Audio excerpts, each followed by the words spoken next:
What's up, Tailgaters? My name is Tailgate Nate. Welcome back to my channel.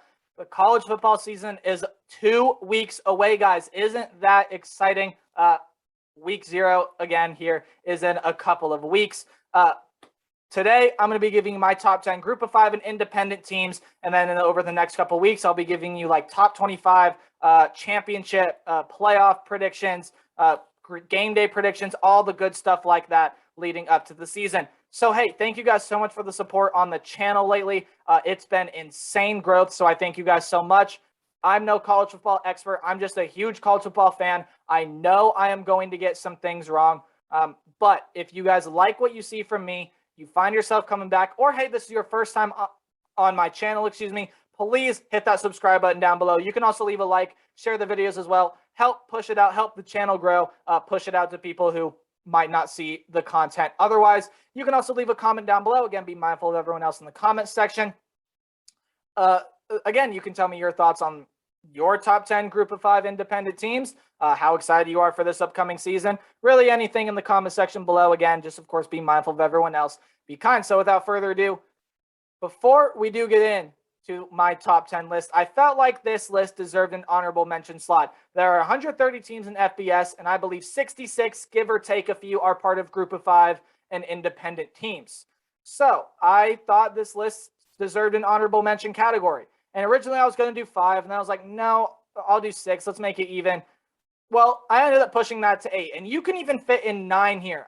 And if I planned it out better, I probably could have fit in 10. UTSA is another one on here.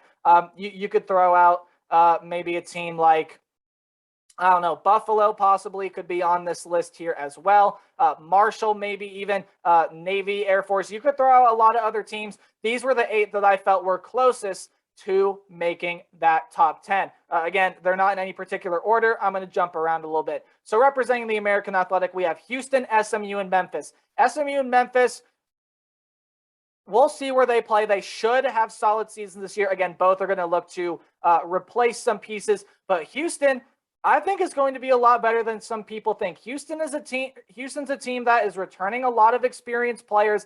They should be really, really solid in 2021. Representing the Mid-American Conference, we have the Toledo Rockets, who have made some improvements as well, and has been a notable transfer spot, talking-wise at least, that if Jack Miller decides to transfer out of Ohio State, saying that he doesn't get the starting job, could find himself in a Toledo Rockets uniform. We'll see what happens with that, but even if Jack Miller does or does not go there, Toledo should be fine. They have a really solid roster. And then Ball State, who I mentioned just a little bit ago. Again, Drew Plitt coming back. Lots of talent coming back for this Cardinals team. Wouldn't be surprised to see them win the Mid-American this year. Representing Conference USA is the UAB Blazers. I absolutely love what they have done ever since bringing their football program back. They've been exceptional. Again, relatively speaking, but they've been exceptional. Should continue in 2021. And then Army here representing Independence. Again, people normally overlook Army. I think especially last year, Army was pretty good last year. We'll see if that continues in 2021. Oh, how could I forget App State on this list as well? Probably not going to be the best team in the Sun Belt, as you'll see evident by teams in my top 10 here in a little bit, but still a very, very good team in App State. So let's get into my top 10. You guys probably have a solid idea of who's in my top 10 now. It's just the order that you might be waiting on. Well, number 10 is BYU. Now, this may surprise some of you, as everyone, pretty much everyone, including myself, expects BYU to take a step back in 2021. How big of a step back, we'll have to wait and see. Most people think it's going to be pretty substantial. I've seen some predictions where BYU doesn't even make a bowl game, and I just don't think that's the case. I think BYU, now with the returning production numbers, it's horrible. 31% is the worst in the nation. 16%, I think, is one of the worst marks all time on the defensive returning production side. But again, these returning production numbers are before transfers, before offseason injuries, and I don't think mention opt-outs either, because again, it's returning production from last year. So take them with a grain of salt, but normally pretty accurate. Replacing Zach Wilson is going to be pretty hard, possibly next to impossible. Zach Wilson was amazing, of course, number 2 overall pick. BYU is going to have a near impossible time replacing him. But overall, there's still a lot to like on the offensive side. You still got Tyler Algier. You still got Dax Milne. Lots of other players coming in through the transfer portal as well on the offensive end. Defensively, yeah, you got a lot of work to do, BYU fans. Defensively, there is quite a bit to do. But overall, I do like this BYU team. I think their offense is going to win them some games. I do think they're going to be hovering right around that 500 mark. And maybe could even have as good of a 9-3 season. The schedule is pretty favorable. They do have a lot of Pac-12 opponents on that schedule. Arizona State, USC, those are going to be some hard games for them. But overall, BYU could fare to be a pretty solid team in 2021. The schedule has its ups and downs, but again, their offense, in my opinion, going to win them some games. BYU at number 10. Get ready for the Mountain West Parade. We got 3 straight teams, so 7 through 9 are all from the Mountain West. Let's get into it. Boise State, the Broncos are at number 9. How is Boise State going to fare without Brian Harsin? That is the question that I think a lot of people have been asking, or at least I have been asking. Overall, I feel like Boise State, they're not going to do too bad. There's still a lot of talent to like. Again, replacing the defense, a lot of pieces on defense. Yes, that's going to be a challenge. But the offense, there's still a lot to like. Hank Bachmeier coming back at quarterback. You also got Khalil Shakur, a wide receiver, who I've talked about quite a bit recently on this channel. Could prove to be one of the top receivers in the nation. Coming up, Boise State's a team that you got to like. And should be towards the top of the Mountain West again this year. The offense maybe could get some more yards this year. I like to see that improve, but especially in that run game, improve that a little bit more, maybe throw the football a little bit, although I think Shakur and Bachmeier can have quite a connection coming into this year. Defense, again, improve the little things as well. 373 yards, that's not a bad number, but get your opponents out of the end zone, keep them off the scoreboard. Just the little things to improve from Boise State. Again, we'll see how they fare without Harsin at the helm. And their non-conference, kind of tough. They got to play UCF and Oklahoma State. So, again, some games to watch for Boise State. But this team is sure to have a winning record at the end of the year. Be towards the top of the Mountain West. They're at number 9. Well, San Jose State Spartans come in at number 8, and they're out this year to prove that last season was no fluke. Of course, winning the Mountain West last year, a truly exceptional team. Just look at the stats. The stats say everything, and Nick Starkel is coming back at the quarterback position, as well as their head coach, whose name is escaping me at this moment. And for that, I apologize. But returning production numbers, again, this is where the numbers can be kind of deceptive because 59%, yes, you're going to have to replace some playmakers on the offensive end. But overall, this is still a very, very good San Jose State offense. And defensively, when you look as well, again, should still be a really, really solid team. Was a solid team last year. They're going to be out this year to prove it wasn't a fluke. I would expect to see them towards the top of the Mountain West standings as well. I believe do have to play both Boise State and Nevada, although I know Nevada for sure. Not quite sure about Boise State. But overall, San Jose State, there is a lot to like with this team. There's a lot to like coming into the season. Yes, you also have to play USC non-conference. That's going to be a little tough. But again, San Jose State has the ability to win games that they quote-unquote shouldn't, right? That USC game could fare to be closer than most people think. San Jose State wouldn't surprise me at all to see them win the Mountain West again in 2021. I think they're going to be a really, really good team. They come in here at number 8. But the best team from the Mountain West, in my opinion, is the Nevada Wolfpack. You guys know I have them going 10-2, and this is the team that people need to start talking about because Nevada has a lot of really good players on this team. Offensively, let's list off some names, shall we? Carson Strong at the quarterback position. Wide receiver, you got Romeo Doubs, Elijah Cooks coming back from an injury as well. We'll see how he fares. Toa Tawa at the running back position. Cole Turner at the tight end position. Defensively, you got to fill in some pieces here and there. But overall, Nevada still has a pretty solid defense and a pretty good offensive line as well, although there are some that have their concerns. Maybe Nevada can score a little bit more. I think Nevada can score more than what they did last year. Again, played an all Mountain West schedule. But for Nevada, I mean, just improve the little things. Work on the little things. play your game.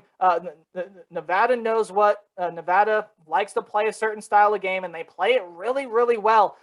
And for Nevada, you do have a couple Power 5 teams in the non-conference, those being Cal and Kansas State, both on the road. Granted, I do think they might end up losing one of those games. I think it was the Cal game that I had predicted them to lose. But overall for Nevada, this is a very good team. And both Cal and Kansas State, in my opinion, are winnable games for Nevada this year, even though, yes, they are on the road. I've talked about how much home field advantage is going to support. But when you just look at the straight talent, Nevada probably has the bigger names on the offensive end at least, and Nevada should be competitive in those games. If Nevada escapes their first 3 games, 3-0, that being Cal, Idaho State, Kansas State, watch out for this team. Nevada can be really, really dangerous, and I think is a sneaky pick to become that Group of 5 champion and make a New Year's Six Bowl. Watch out for the Wolfpack this year. They're going to be howling. They're at number 7. All right, we're done with the Mountain West teams for this video, but we're just getting started on the teams from the American. The UCF Knights on this list after what was a pretty poor season last year, considering what they've done in years past, all the runs to the Group of 5 champion spot, competing with LSU the year before they won the national championship, beating Auburn the year before that. UCF is a really, really good team. Now, we all know Mackenzie Milton's transferring out, but Dylan Gabriel coming back, and he is a very, very good quarterback. Very good. Losing his number 1 target, but they should get a new one in Jalen Robinson, who I think could break the 1,000-yard mark this year. Very, very good player. Defensively, though, that's where you wonder about this UCF team, right? Their offense is good enough to kind of say compensate. That's the word. Their offense, is good enough to compensate for their lackluster defense. But now with Gus Malzahn coming in, how much does that defense improve? Will we see any regression from the offensive end? I don't think we're going to see offensive regression. UCF has got too much raw talent on the offensive end, but defense, maybe you see a little bit of improvement this year. Who knows? I'm very curious to see how the Gus Bus handles this year at this UCF program. UCF got a lot of interesting games on the schedule, including a road trip to Cincinnati at Nippert Stadium. That game last year, I was misremembering it in my UCF video. It was a pretty close game throughout. Again, I was probably misremembering it. I think I had said that game was a pretty easy win for Cincinnati. Again, I was misremembering it. I apologize for that. That it should be another close game with the Bearcats this year. It's going to decide a lot. UCF should be a very good team this year. They're at number 6.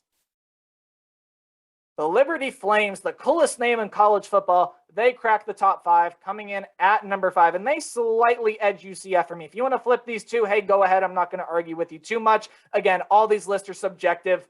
It's a subjective opinion list, right? But the Liberty Flames went 10-1 last year, and this is going to be another very good team in 2021, or at least should be. 95% returning on the offensive end. That's insane, including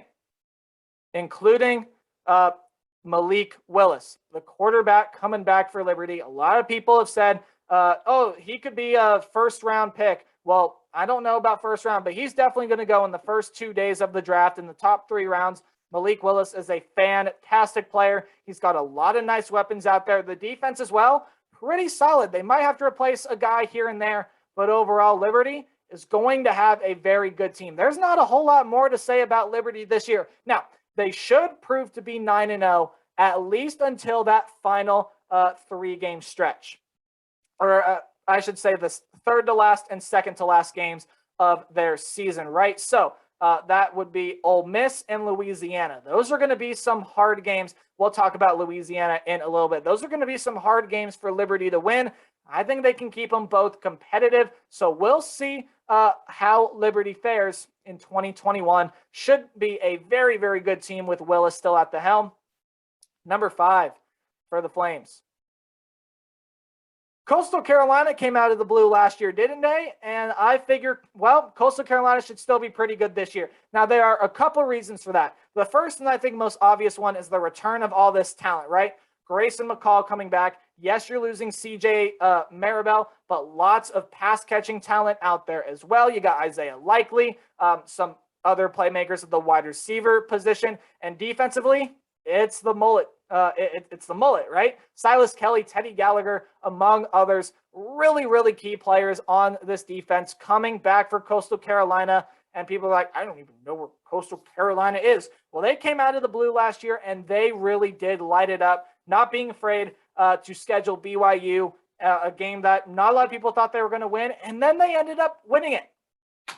Coastal Carolina should have a really, really good season for the talent-wise, but they should also have a really good season because the schedule is favorable. When you look, the non-conference is next to nothing. They face some of the worst teams in the nation. I believe UMass, Kansas. They're probably going to end up beating Kansas. I know the bias between Power 5, Group of 5 is always favor the Power 5. Not with that matchup. Coastal Carolina is going to be favoring that game. And then I believe also play the Citadel. So before they get into conference play, there might be one other that I'm forgetting as well. But Coastal Carolina is a team that could absolutely run the table. Look, they avoid Louisiana, a team that we're going to talk about in a little bit, in the regular season. With all this talent they have coming back, Coastal Carolina is going to be a player for that Group of 5 champion spot in New Year's Six Bowls in 2021. Look for them to have a very, very good season this year as well. But Louisiana probably is that favorite to win the Sun Belt Conference, is my favorite to win the Sun Belt Conference for a lot of reasons. Look at that returning production number, and that's including the losses of Elijah Mitchell, Trey Regis, and Joe Dillon. This team usually provides a pretty balanced attack, and with the question of, well, will the running back position be as good as it has been in years past? When that question comes to mind, their defense should be fine. They have to replace pretty much next to nothing. Now, yes, Joe Dillon, that loss is going to hurt. But overall, Louisiana's defense should be as good, if not maybe better, than it was last year, bringing in some transfers as well. Also, when you look at the offensive end, they're bringing in some transfers as well, but most notably, the players coming back. Lots of all Sun Belt Conference guys coming back at the wide receiver position. You have Levi Lewis coming back at the quarterback position. Lots to like here at this Louisiana team, at this Louisiana program. 2 straight years of double-digit wins. Can they make it 3? I think they can. Again, there are some interesting games on the schedule. Now, they avoid Coastal Carolina, like we just talked about with the Chanticleers. They wouldn't have to play each other until the Sun Belt Championship game, which is the most probable outcome. But Louisiana does have to play Texas in the non-conference. So we'll see how that goes. In my opinion, still a pretty winnable game for Louisiana. There's a lot to like in this Ragin' Cajun team. #1 in the nation in returning production. And I think they're going to play like it this year. One of the players, again, probably the second highest player in that Group of 5 New Year's Six spot there at #3. Did you forget that Liberty was independent? Because independent teams are on this list too. The Notre Dame Fighting Irish come in at #2 on this list. You guys probably know who #1 is by now, but Notre Dame coming in here at #2. They recently have announced that Jack Cohn is going to be that starting quarterback like I had previously suspected. I think like a lot of people had previously suspected. Word came out just earlier today as of recording this that he will start the game against Florida State and presumably will be that starter throughout the season unless, again, he has a bad season or other factors, right? But overall, this Notre Dame Fighting Irish team should still be really good in 2021. Again, those returning production numbers will tell you otherwise, but at a program like Notre Dame, they don't retool, they just reload. You can say that with the likes of Bama, Ohio State, Clemson. Notre Dame does the same thing, and they're still returning a lot of nice pieces. On the offensive end, you got Kyron Williams coming back. On the defensive end, you got Kyle Hamilton coming back. Other playmakers surrounding both sides of the ball for the Fighting Irish as well. How does Jack Cohn play? I think that's going to be a big story of the season. Notre Dame should still be really, really good in 2021. There's no doubt that maybe they should have double-digit win season, if not 9-3. Notre Dame has what I call the 5-game stretch of death, 5 really, really tough games. But hey, I mean, overall, Notre Dame should still be really, really good in 2021. But the best Group of 5 and independent team, in my mind, is Cincinnati. And I think in a lot of people's minds, definitely the best Group of 5 team is Cincinnati. Well, we're going to get to see, right? It play out. Cincinnati and Notre Dame play this year, but Cincinnati has the best shot to make the college football playoff, not just a New Year's Six Bowl, the college football playoff out of any group of 5 team has had, period. Like Houston was going to have the resume until they blew it. And Cincinnati, well, again, they have some tough games. They have to play UCF in conference. There are some other games in conference that could trip Cincinnati up, but it's the non-conference that Cincinnati Bearcats fans should be worried about and yet not worried about. Because if Cincinnati can beat Indiana, if they can beat Notre Dame, they have proven that they belong in the college football playoff. I'm wearing a Cincinnati Reds jersey. It's a Joey Votto.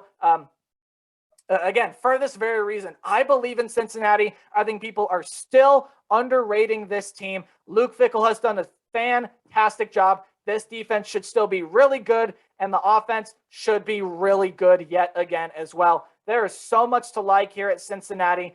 My pick to make the group of 5, or to take that group of 5 champion spot. Cincinnati has a lot of potential this year.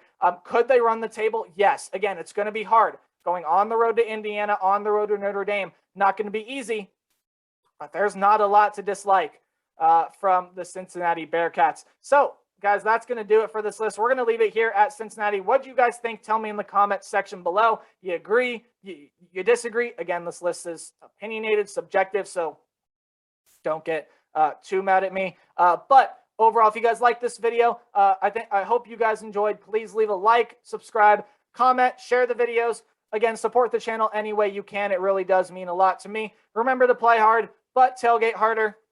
We'll be back, or I should say I'll be back next couple weeks, guys. College football is coming up soon. I'll see you guys all on Monday. Goodbye.